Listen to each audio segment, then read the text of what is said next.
जी money health show में मैं मीनाक्षी आप सभी का बहुत बहुत स्वागत करती हूँ। सेहत से जुड़ी जानकारियों के लिए आप हमारे YouTube पेज को लाइक शेयर सब्सक्राइब जरूर कीजिए। So do hit the bell icon.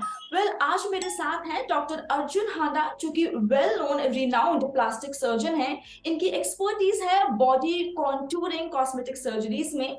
12 साल का इनको एक्सपीरियंस है और अभी एज अ डायरेक्टर ये हांडा एस्थेटिक्स एंड प्लास्टिक्स में प्रैक्टिस कर रहे हैं, जो कि न्यू दिल्ली में लोकेटेड है। Hello doctor, welcome to our show.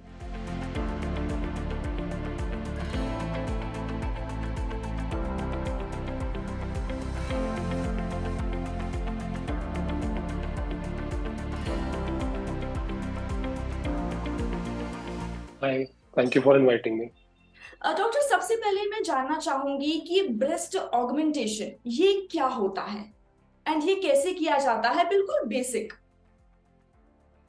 Okay, so breast augmentation एक प्रोसीजर है जिससे हम the size of the breast किसी पेशेंट का इंक्रीज करते हैं। एंड इसको करने के बेसिकली दो मेन सर्जिकल तरीके हैं एंड वन नॉन सर्जिकल तरीका है। तो जो सर्जिकल तरीका है उसमें एक इम्प्लांट्स है जो काफी लोगों को पता रहता है।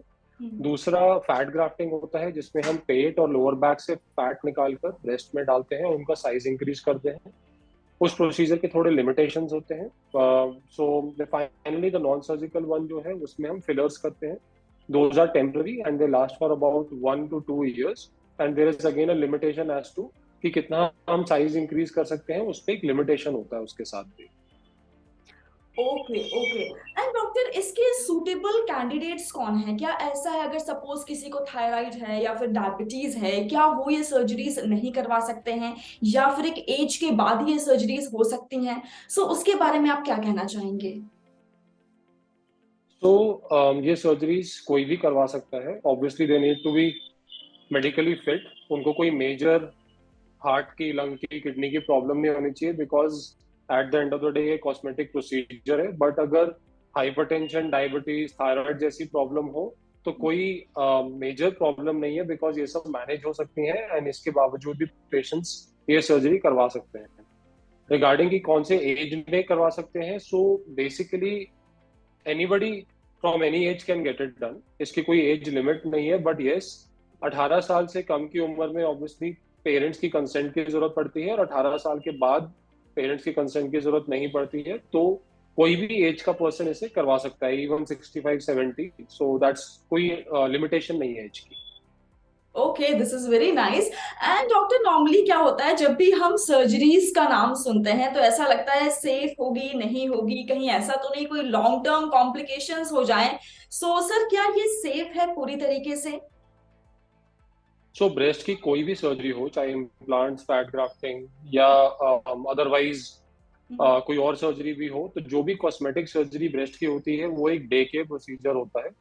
इसका मतलब the patient has to come in the morning, हम प्रोसीजर करते हैं और शाम को घर चले जाते हैं। सो चाहे जितना भी करना हो उससे फर्क नहीं पड़ता है, इसमें हॉस्पिटलाइजेशन की जरूरत नहीं पड़ती। And there are a lot of misconceptions, बहुत सारी गलत इंफॉर्मेशन है वहाँ बाहर लोगों के पास। सो इसमें कोई लॉन्ग टर्म कॉन्सिक्वेंसेज नहीं होते हैं and there are no long term consequences, complications या लाइफ में। स्पेशली इम्प्लांट्स को लेके लोग सोचते हैं कि आगे जाके शायद ब्रेस्ट फीडिंग नहीं कर पाएंगे, तो ये मिथ होता है। They can go ahead and do breast feeding normally and इसका कोई कैंसर के साथ कोई एसोसिएशन नहीं होता है। इनफैक्ट द इम्प्लांट्स जो हम यूज करते हैं, जिन ब्रांड्स के यूज करते हैं, they come with a warranty of 15 years। And despite that, some of my patients, some of the patients that I know, they वो अपने implants पिछले 25-30 साल से लेके घूम रहे हैं और उनको आज तक कोई प्रॉब्लम नहीं आई है। Yes. Okay okay, that's very nice. ये तो मुझे भी नहीं पता था। सो अच्छा, सर्जरी के बाद क्या कुछ हमें प्रिकॉशनरी मेजर्स भी फॉलो करने पड़ते हैं? सर्जरी से पहले और सर्जरी से बाद alcohol intake and smoking is a strict no no. वो तो नहीं करना है, because that can interfere with wound healing, और वुंड हीलिंग नहीं होगी तो सूचर्स खुल जाएंगे, इन्फेक्शन हो जाती है।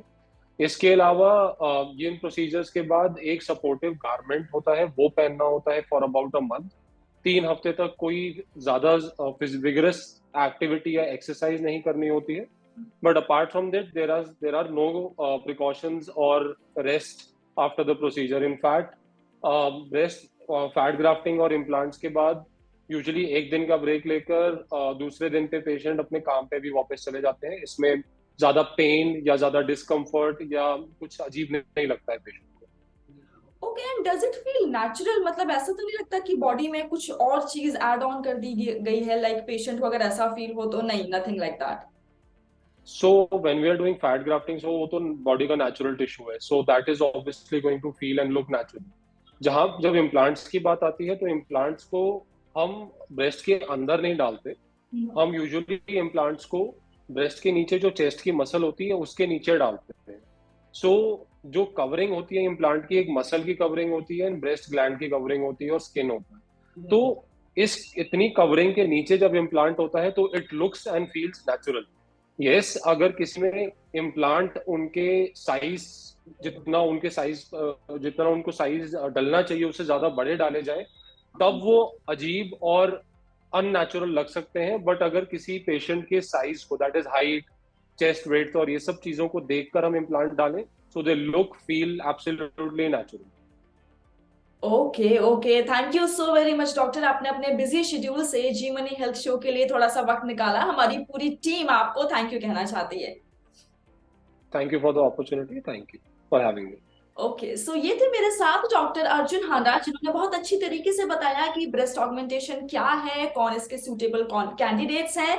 वेल देखिए, जी मनी वो जरिया है जो आपको सीधा वेल नोन रिनाउंड डॉक्टर्स के साथ कनेक्ट करता है। तो अगर आपके मन में कोई सवाल है, आप कमेंट सेक्शन में लिख सकते हैं मुझे, और मैं आऊंगी नेक्स्ट शो में एक नए मल्टी स्पेशलिस्ट डॉक्टर के साथ। टिल देन अपना ख्याल रखिए, क्योंकि अच्छी सेहत हमारा वादा।